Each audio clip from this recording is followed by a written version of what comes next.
पंजाब और खैबर पख्तूनख्वा इलेक्शन मुलतवी करने के खिलाफ केस सुनने वाला सुप्रीम कोर्ट का बेंच टूट गया। जस्टिस मोहम्मद अमीन की समाअत से माजरत उन्होंने की और जजेस कमरा अदालत में आए तो चीफ जस्टिस ने कहा कि जस्टिस अमीन कुछ बात करना चाहते हैं। जस्टिस अमीन ने कहा कि जस्टिस काजी फायज ईसा के फैसले के तनाजुर में केस सुनने से वो माजरत करते हैं। नुमाइंदा जियो न्यूज़ मरियम नवाज ने हमें ज्वाइन किया है। समाअत का अहवाल क्या है आपके पास मरियम? जी, आज जो है वो जो कोर्ट में खैबर पख्तूनख्वा और पंजाब में हाथ मुलतवी करने के खिलाफ पाकिस्तान तहरीक पर समाज जो है वो शुरू हुआ थी 11:30 बजे, लेकिन कोर्ट में जो है वो ऐलान किया गया कि समाज 12 बजे शुरू होगी। आधे घंटे ताखीर से जब समाज शुरू हुई और बेंच आया तो चीफ जस्टिस पाकिस्तान ने ये कहा कि जस्टिस अमीनुद्दीन खान जो है वो कुछ बात करना चाहते हैं और जस्टिस अमीनुद्दीन खान ने ये कहा कि गुज़िश्ता रोज जो है वो सुमोटो नंबर 4 जो कि 2022 का था उसका ऑर्डर जारी हुआ था और उस फैसले के तनाजुर में वो ये केस सुनने से माजरत कर रहे हैं, जबकि बेंच जो है इस केस को कंटिन्यू रखना चाहता था, लेकिन वो जो है खुद को इस बेंच से अलग कर रहे हैं। उसके बाद जो बेंच है वो अदालत से उठ के चला गया और उसके बाद से अब तक जो है वो इस बात पे ही मुशावरत जारी है कि जो आज का हुक्मनामा जारी होना है ज़राए के मुताबिक कि उसमें किस तरह से जो है वो ये लाएअमल तय किया जाए कि आगे जो ये केस है उसको किस तरह से कंटिन्यू किया जा सकता है। उसके अलावा जो है वो जस्टिस अमीनुद्दीन खान ने और जस्टिस काजी फायज ईसा ने कल जो है वो एक अक्सरियती फैसला जारी किया था जिसके अंदर ये कहा गया था कि आर्टिकल 184(3) जो है उसके जो तमाम केसेस हैं उनको बाकायदा रूल्स बनने तक जो है उनकी समाअत रोक दी जाए। तो उसी ऑर्डर के तनाजुर में ये आज का जो बेंच है ये टूटा है और अभी इस पे जो डेलिब्रेशन वगैरह वो चल रही हैं। सुप्रीम कोर्ट का 5 रुकनी लार्जर बेंच था जो इस केस की समाअत कर रहा था। 3 समातें भी हो चुकी थी और आज फैसला भी मुमकिन तौर पर यह था कि दलाइल मुकम्मल होने के बाद आ जाएगा, लेकिन अब जो है वो नए सिरे से आगे बेंच की रिकॉन्स्टिट्यूशन और लाहे अमल से मुतल्लिक इस वक्त मुशावरत जारी है। मरियम नवाज हमें तफसीलात से आगाह कर रही थी। बहुत शुक्रिया मरियम।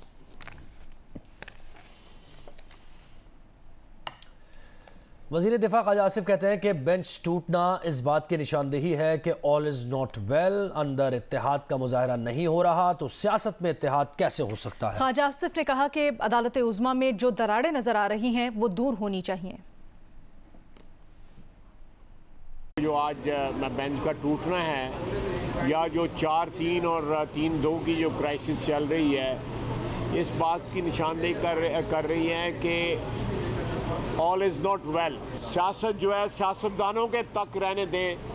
खुदारा सियासत जो है वो ऐसे अदारों में ना दाखिल होने दें जिन अदारों के हाथ में तराजू है, जो लोगों की किस्मतों का फैसला करते हैं, जो आइन के मुहाफिज हैं, जिनकी इज्जत हम दिल से करते हैं, जिनका एहतराम हमारे पे वाजिब है। सियासत जो है वो साथ वाली बिल्डिंग जो है जिसमें मैं होता हूँ उसमें रहने दें।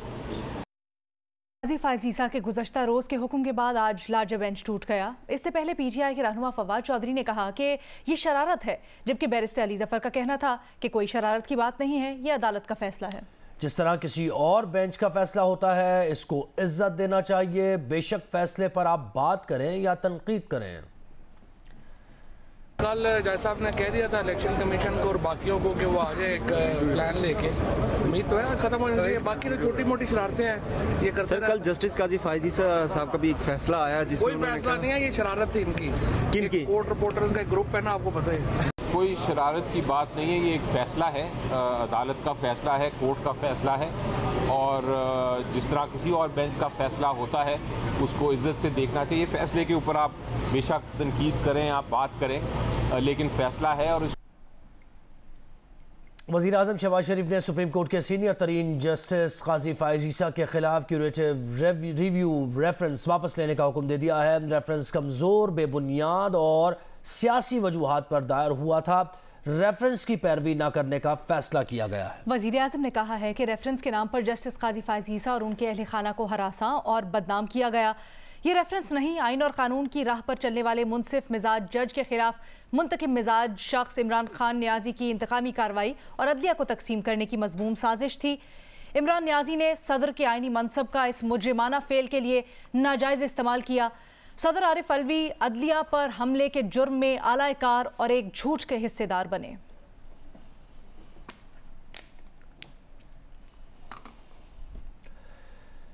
और सेनेट में हुकूमती इत्तेहाद ने बाज़ अपोजिशन जमातों की हिमायत से सुप्रीम कोर्ट प्रैक्टिस और तरीक़ाकार बिल कसरत राय से मंजूर कर लिया। बिल कमेटी के सपुर्द करने की तहरीक मुस्तरद कर दी गई।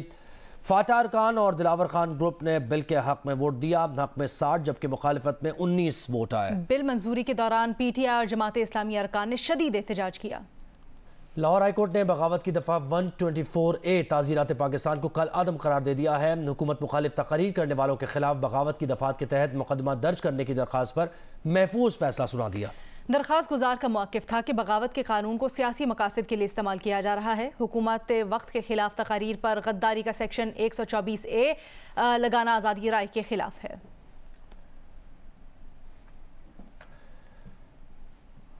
और इस्लामाबाद हाई कोर्ट ने मुबैना बेटी ठहरियान का नाम कागजात नामजदगी में जाहिर न करने पर इमरान खान की नाअहली का केस काबिल समाअत होने के मामले पर फैसला महफूज कर लिया। चीफ जस्टिस ने रिमार्क्स दिए कि इलेक्शन कमीशन को इस रवैये पर भारी जुर्माना क्यों ना किया जाए। इलेक्शन कमीशन के वकील ने कहा कि सिर्फ बताना चाहते थे कि अदम सबूत पर हम ये केस खारिज कर चुके। चीफ जस्टिस आमिर फारूक ने रिमार्क्स दिए कि पहले हम फैसला करेंगे कि केस काबिल समाअत है या नहीं। दरख्वास्त गुजार के वकील ने मौक़िफ़ अपनाया था कि इमरान खान ने इलेक्शन कमीशन में दिए बयान हल्फी में अपनी बच्ची का नाम जाहिर नहीं किया। इस्लामाबाद हाई कोर्ट ने मुबैना बेटी टीरियन का नाम कागजात नामजदगी में जाहिर न करने पर इमरान खान की नाअहली केस के काबिल समाअत होने के मामले पर फैसला महफूज कर लिया। इस्लामाबाद हाई कोर्ट ने असद कैसर की मुकदमे से दहशतगर्दी की दफात हज़फ करने की अपील पर फैसला महफूज कर लिया। चीफ जस्टिस ने रिमार्क्स दिए कि क्या ये दरख्वास्त सेक्शन 23 के तहत दायर होनी थी। चीफ जस्टिस ने कहा FIR का ऑपरेशन मुअत्तल नहीं करेंगे। नोटिस जारी कर देते हैं, आपको ये रिलीफ देते हैं कि हिरासत करने से रोक दिया जाए। वकील सफाई ने कहा कि उन्होंने FIR में 200 बंदे लिखे और गिरफ्तार 400 से जायद किए। इस्लामाबाद हाई कोर्ट ने दलाल सुनने के बाद फैसला महफूज कर लिया। पंजाब में रमज़ान पैकेज के तहत मुफ्त आटा स्कीम 10वें रोज़ भी जारी।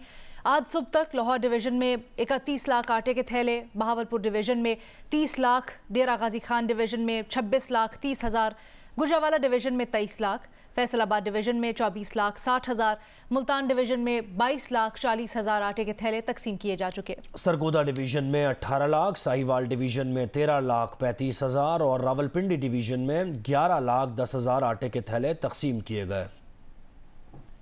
लाहौर हाई कोर्ट में अजहर मशवानी की बाजियाबी के लिए दरखास्त पर समाअत हुई है। अदालत ने 3 अप्रैल को अजहर मशवानी को अदालत में पेश करने का हुक्म दे दिया है। जस्टिस आलिया नीलम ने अजहर मशवानी के भाई की दरखास्त पर समाअत की। अदालत ने अजहर मशवानी पर दर्ज मुकदमात का रिकॉर्ड भी तलब कर लिया।